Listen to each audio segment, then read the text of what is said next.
Babala, ang susunod na eksenang inyong mapapanood ay angkop sa mga taong nagpapagawa ng bahay.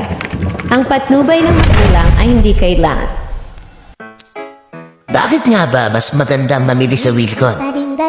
Bakit mas pipiliin natin na dito tayo mamili? Bakit ba sa dinami namin ng hardware, bakit dito mas maganda? Eto, panoorin nyo. Marami na talagang nabiktima ng maling akala. Ako, aminado ako. Biktima din ako.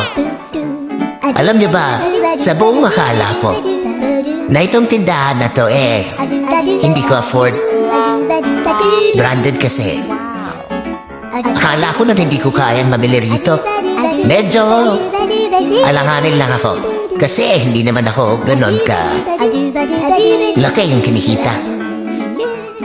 Ngayon, pinagsisisihan ko kung bakit nahila ako pumunta rito. Napakaganda ng tindahan, Diyos ko. Ito na yata ang pinakamagandang tindahan na nakita ko na hardware. Kompleto. Di kalidad ng produkto. Imported, local. Malawak. Malamig.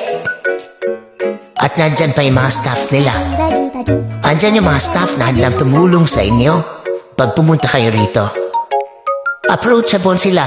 Lalapitan kayo. Tutulungan talaga kayo nila makapili. Napapasalamat nga ako doon sa nagasikaso sa akin. Napakabait niya.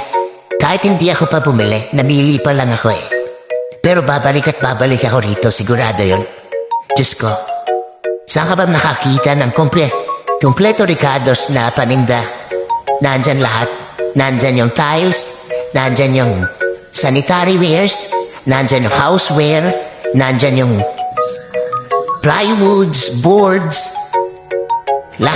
lahat ng kailangan mo Pag umikot ka dito sa tindahan to, makikita mo lahat ng hinahanap mo sa bahay mo. Lahat ng kailangan mo.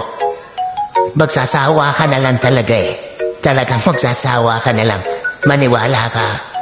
Maniwala ka sa akin, kaibigan. Alam niyo ba kung saan to? Sa Wilcon, dito sa Calamba. Dito sa Calamba mismo. Makikita mo to dito malapit sa Pag-ibig. Punta ka dito.